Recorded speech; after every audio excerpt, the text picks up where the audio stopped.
दधिशंख तुषाराभं शिरोर्दाणव संभवं नमामि शशनं सोमं शंभोर मुकुटभूषणं। नमो नमः। तमारा बधाનું સ્વાગત છે આધ્યાત્મિક મહાશક્તિમાં। આજે શરદ પૂર્ણિમા, જેને કોજાગરી પૂર્ણિમા અથવા કૌમુદી અથવા રાસ પૂર્ણિમા તરીકે પણ ઓળખવામાં આવે છે, એને આપણે બધા ઉજવણી કરતા હોઈએ છીએ। તો શરદ પૂર્ણિમાના મહત્વને જો જોવા જઈએ તો એ દિવસે પૃથ્વીથી સૌથી નજીક ચંદ્ર મહારાજ આવી જાય છે અને એટલા માટે ચંદ્ર મહારાજ પરથી નીકળતી જે અમૃતરૂપી શીતળ કિરણો છે એ કિરણોમાં સ્નાન કરવામાં આવે એટલે કે બેસવામાં આવે તો શરદ પૂર્ણિમાનો સંપૂર્ણ લાભ આપણને મળે છે। આ એકમાત્ર એવો દિવસ છે જે દિવસે ચંદ્ર મહારાજ 16 કલાએ ખીલે છે। આપણે સૌ જાણીએ છીએ કે 16 પૂજન હોય છે, 16 પ્રકારના આભૂષણો હોય છે, એમ 16 પ્રકારની કલાઓ પણ છે અને એમાં સૌથી શ્રેષ્ઠ કલાઓ જો કોઈની પાસે હોય તો એ ચંદ્ર મહારાજ પાસે છે। એટલા માટે ચંદ્ર મહારાજની આરાધના કરવા માટેનો સૌથી શ્રેષ્ઠ દિવસ અથવા એમની ઉર્જાને દૂધ દ્વારા, ખીર દ્વારા આપણા શરીર સુધી પહોંચાડવાનો દિવસ એટલે શરદ પૂર્ણિમાનો દિવસ। રાવણ સંહિતા જ્યારે તમે વાંચો છો ત્યારે એમાં એક પ્રયોગ બતાવવામાં આવ્યો છે જે રાવણ દ્વારા થતો હતો। રાવણ પરમ વિદ્વાન હતા અને એટલા માટે એ પ્રયોગને ત્યાં ટાંકવામાં આવ્યો છે। પ્રયોગ શું હતો? રાવણ પાસે એવો એક હીરો હતો કે જે ચંદ્ર મહારાજના કિરણોને કેન્દ્રમાં લાવી શકે। શરદ પૂર્ણિમાની રાત્રિએ તમારા ચહેરા ઉપર, નાભી કમળ ઉપર જો તમે કોઈ એવો મહિનો બાયનાક્યુલર્સ રાખી શકો અથવા એવો કોઈ ગ્લાસ રાખી શકો, મેગ્નિફાઈડ ગ્લાસ રાખી શકો કે જેના થકી એ કિરણો એકત્ર થઈ શકે અને તમારા મુખારવિંદ ઉપર અથવા શરીર ઉપર પડી શકતા હોય તો તમે એ ઉર્જા તમારા શરીરના ચક્રોને ખોરાક તરીકે આપી શકો છો। અને એટલા માટે આ કોજાગરી પૂર્ણિમા દરેક વ્યક્તિઓ, સાઉથમાં તો સૌથી વધારે આ વ્યવસ્થા જોવા મળે છે કે લોકો એકબીજાને જગાડવા માટેનો પ્રયત્ન કરે છે। કેમ કે એનું કારણ શું છે કે એ દિવસે કેવલ રાત્રિના સમયમાં સીધી અવસ્થામાં એટલે કે મેરુદંડને સીધો રાખીને જો બેસી રહેવામાં આવે ને તો પણ સપ્તચક્રોમાં શીતળતાપૂર્ણ ઉર્જા પ્રસાર થતી હોય છે અને એટલા માટે આ કોજાગરી પૂર્ણિમા શ્રેષ્ઠ સાબિત થાય છે। તો 16 કલાઓ કઈ છે અને કેવી રીતે અસર કરે છે અને એનું મહત્વ આપણા જીવન માટે કેવી રીતે છે? તો એમાંથી સૌથી પહેલી જે ચંદ્ર મહારાજની કળા છે એનું નામ છે અમૃત।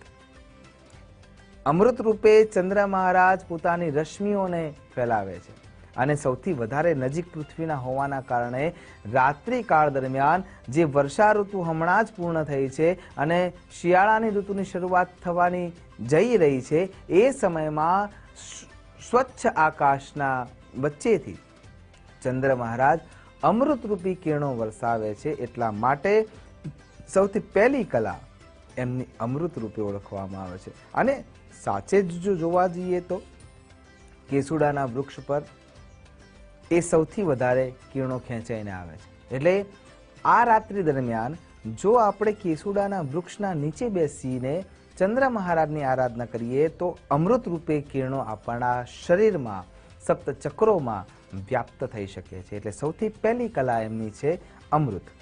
બીજી કલા છે મનદા। મન એવં મનુષ્યાણામ કારણમ બંધ મોક્ષયોઃ। મનથી જ આપણે મુક્ત થઈ શકીએ છીએ અને મનથી જ આપણે બંધનમાં આવી શકીએ છીએ અને એટલા માટે મનના કારક તરીકે જો વિચાર કરીએ તો ચંદ્ર મહારાજનું સ્થાન સૌથી શ્રેષ્ઠ માનવામાં આવે છે। એટલે કે આપણા નિર્ણયોનો કંટ્રોલ ચંદ્ર મહારાજની પાસે છે અને એટલા માટે મૃતમાંથી અમૃત બનાવવાનું જે પહેલું એમનું સાધન છે અથવા પહેલી જે એમની કલા છે એ બીજી કલામાં પણ મનદા રૂપે ઉતરે છે। એટલે મનના અંદર ઉત્સાહ પૂરવાની ક્ષમતા એ ચંદ્ર મહારાજના કિરણોમાં પ્રસારિત થાય છે। એટલા માટે એમની બીજી કલા છે મનદા। ત્રીજી કલાનું નામ છે પુષ્પ, જે સૌંદર્યતા આપે છે, નિખાર આપે છે, ઔદાર્ય વધારે છે। એના કારણે શું થાય છે?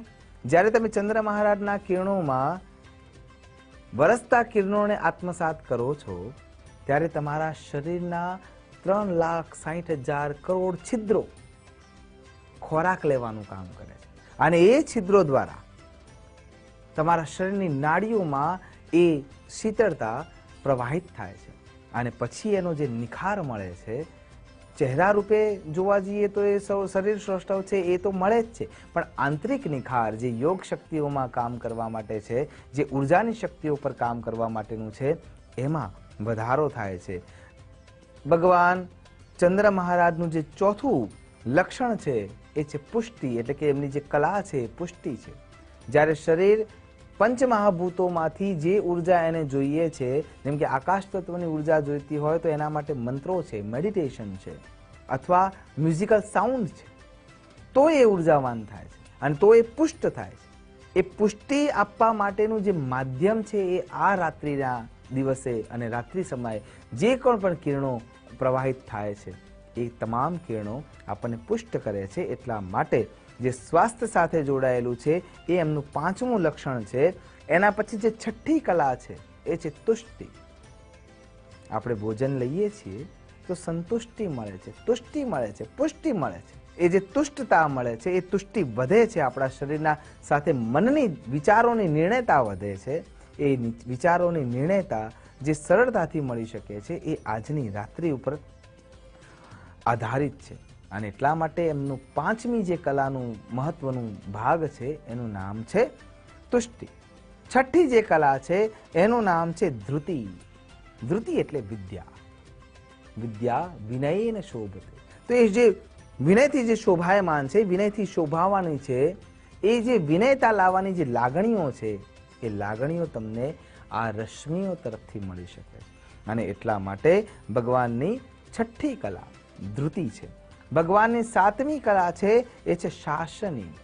શરદ પૂર્ણિમાની રાત્રિએ શાસની કિરણો પ્રાપ્ત કરો છો, એટલે કે અનુશાસિત થાઓ છો, પોતાની જાતને એક સ્થિરતામાં લાવો છો અને તપસ્સિત મંત્ર દ્વારા થાઓ છો, તો તમારું શરીર એક આંદોલનમાં આવશે અને એ આંદોલન થકી જે વલયો ઉત્પન્ન થશે શરીરના અંદરના ભાગમાં, એ તમને તપશ્ચર્યાના માર્ગમાં, સામાજિક જીવનના માર્ગમાં, ઉન્નતિના માર્ગમાં ખૂબ આગળ મદદ કરી શકે એમ છે. ભગવાનની જે આઠમી કલા છે એનું નામ છે ચંદ્રિકા. ચંદ્ર પ્લસ ઈકા. જે ઈકાઈ લાગે છે એ આપણને આપનારી શક્તિ છે. જેમ કે શિવ, જો ઈકાઈ નથી લાગતી તો એ શક્તિ નથી મળતી. એટલે ચંદ્રિકા શું કરે છે? તમારા મસ્તકના ભાગમાં જે ચેતાતંત્ર છે એ ચેતાતંત્રની જે ઉણપ છે એને પૂરી કરવાની તૈયારી બતાવે છે. તમે જોજો, પૂર્ણિમાના દિવસે જે માનસિક બીમાર હશે એમને સૌથી વધારે તકલીફ પડતી હશે.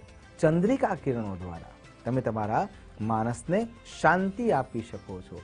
ત્યારબાદ જે નવમી ભગવાનની કલા છે એનું નામ છે કાંતિ. અને કાંતિનો બીજો અર્થ લેવા જઈએ છીએ તો તેજ થાય છે, લાવણ્ય થાય છે, કીર્તિ થાય છે. આ કીર્તિવંતતા પણ જરૂરી છે. અને કીર્તિવંતતા ક્યાં જોડાયેલી છે? તમારા આભા મંડળમાં, તમારા ઓરા તંત્રમાં. અને એ કીર્તિવંતતા, એ પ્રકાશ તમારા શરીર માટે જરૂરી છે. કેમ? બાઇક લઈને જઈ રહ્યા છીએ કે એક્ટિવા લઈને જઈ રહ્યા છીએ, ટુ વ્હીલર ઉપર આપણે જઈ રહ્યા છીએ, તો કોઈ પણ જીવાત્મા કે જીવડું જે સામેથી આવી રહ્યું છે, જેને આપણે જોયું નથી અને છતાંય આપણી આંખો બંધ થઈ જાય છે અને પછી જીવડું અથડાય છે, તો આંખોને પહેલાથી ખબર કેવી રીતે પડી કે સામેથી કંઈક આવી રહ્યું છે? એનું એકમાત્ર કારણ જો કોઈ હોય તો એ આ કાંતિ કિરણો છે, જે તમારા આભા મંડળ સાથે જોડાયેલી છે. કેમ કે એમાં પ્રવેશ જ્યારે કોઈ પણ જીવાત્મા કરે છે તો તરત જ તમારી બોડીને એનું સાઇન મળી જાય છે. તો જો આપણે આ કિરણો પ્રબળ થાય તો આપણે ઘણા બધા રીતે એનો લાભ લઈ શકીએ છીએ. દસમી જે ભગવાન ચંદ્ર મહારાજની કલા છે એનું નામ છે જ્યોત્સના. જ્યોત્સનાનો બીજો અર્થ લેવા જઈએ તો પ્રકાશ, તેજપુંજ.